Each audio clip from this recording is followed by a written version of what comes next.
My Acuity shift knob has finally arrived. I bought the Poco white new shift knob that they have on their store, and I'm gonna be installing it onto the KevTypeR. Let me go ahead and jump into it, show you guys how it looks like afterwards, and show you how it feels. So if you guys can see, I am recording this clip on my US General toolbox. That's the best table that I found. So Acuity box, you already know with the Acuity tape on it. Inside, we have a bunch of packing peanuts. Let me just dig through here real quick. So here it is, guys, the Poco Insulated low profile shift knob. This is what you expect when you buy Acuity parts, guys. Really well packaged. We have a swag bag, of course, with all the stickers and everything, and a PDF installation guide if you need it. And that should be it. Other than the invoice, there's nothing else inside the box. All right, guys, so let's go ahead and put the swag bag aside and jump into what you guys are here for. So opening up the box, we have another Acuity sticker. And here it is, guys. The Acuity Poco shift knob. Wow, that's tiny. And then we have the collar that we can snap into place. Pull to release. That looks really nice, guys. And we have 3 added zip ties. And that is all the internals of the box. From the start, guys, initial impressions, the shift knob feels really good in your hands. And this is gonna look beautiful on the championship white. So let's go ahead and jump into the installation of this shift knob. It's a really simple install, guys, to install the shifter. Since I'm replacing the collar of the shift knob, I'm gonna have to take off this panel right here in order to access this collar. To start, guys, we're gonna remove these 2 pillars off of the car. Once we remove that, there should be 2 screws and we should be able to pop it right off. If that is your first time removing these, you are not gonna be able to do it with your hands, guys. You're gonna need some type of plastic pry tool set in order to pop them off. I have taken this apart so many times that I'm able to take it off with my hands now, which isn't anything bad. It's just easier to work with. So we're gonna go ahead and drop this collar down. This nut right here is gonna be a 14 mil. I'm gonna go ahead and grab that. I'm gonna go ahead and grab the Phillips screwdriver that we're gonna need for these 2 bolts. That way we can unscrew the original KevTypeR shift knob. So I have my 14 mil wrench. We're gonna put it right here. Break the shift knob loose. With the shift knob removed, we're gonna remove the collar.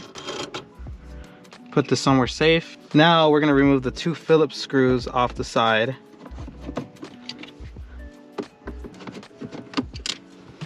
After removing these 2 Phillips, we should be able to just lift up this panel, pop it loose, and then disconnect the sensors. So we're disconnecting the brake hold, the parking brake sensor, and we're disconnecting the driver mode sensor. Wow, look at that short shifter. So if you flip this inside out, you see right here that this is held on by a zip tie. So we're gonna cut that out. We're gonna install the new collar. I am not about to scratch my panel, so I got something flat to rest this on. I have my flush cuts. We're gonna go ahead and cut this zip tie carefully to not cut into the Alcantara. Once we have that zip tie cut, we should be able to drop this collar. We have the original plastic collar out of the shift boot, and we are gonna go ahead and grab our new Acuity collar. Wow, look how much nicer that looks, guys. So make sure you have the Acuity and pull to release oriented up like that. I want the Acuity logo up front right here. So that's the way I'm gonna position it. We're gonna go ahead and reattach the zip tie that we cut off with one of the low profile that Acuity supplied. And that should be it for this. So flip it inside out. We have it aligned how we want it. Let's make sure that the Acuity letters are straight.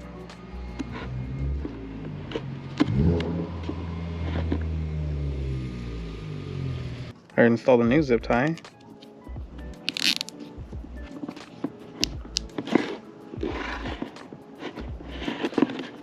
Not cut a zip tie, my friend. I'm trying to cut it as short as I can, that way I won't have any of the extra fabric. Did I do this right? Yes. Nice! I meant to put it backwards. I wanted the Acuity up front. So actually, there we go. Acuity up front. Now you have to look. That is gonna look good. So let's go to reinstall this back into the car. Reconnect your 3 sensors, guys, that we initially removed. And clip this back on. We're gonna reinstall the 2 Phillips screws that we took off with our screwdriver. Unless you're like me and just leave it. Don't be like Cooper, please. We already recorded your reinstallation. Now all the viewers saw how messed up your car was. Okay. Ooh, that's gonna look good, dude. Go ahead and reinstall these 2 pillars. Yeah. No, I pushed it in, don't worry. You didn't push this hard. I don't care. It was sticking out. Dude, look how much shorter that sits. Wow. Look at that white, dude. Not bad.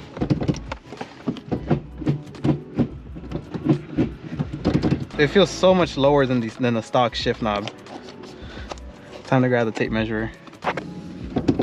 That looks really nice. What do you think, Cooper? You look really nice. Thanks, buddy. The cool part about the shifter is, even though the threads are high, if you look inside there, they go all the way to the top. That means it has more room so you can thread it in. No locking nut. The boot locks right in place. If you do a side-by-side comparison, you can already see how much higher the OEM shifter is, and on top of that, how much higher it is with the locking nut.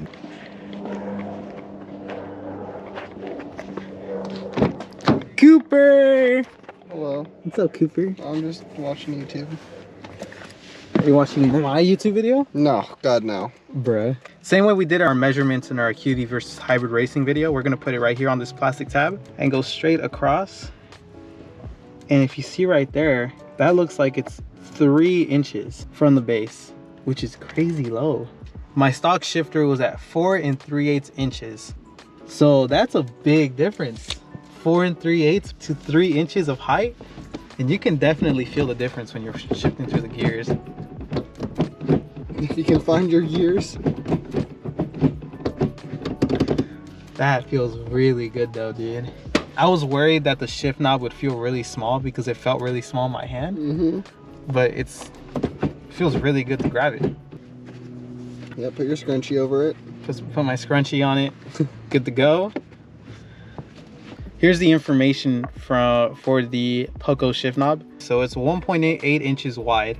It weighs 5 ounces, and the collar from top to bottom where we place it is 1.7 inches. So overall, really good. It's insulated, so it feels really good in extreme temperatures and cold weather. That way you don't burn yourself when you first get in your car, or it's ice cold when you get in it and you don't want to drive it. So I'll give you guys an update of how that is once I get into driving it. This was just the installation of it. But honestly, really good shift knob. I love how it looks.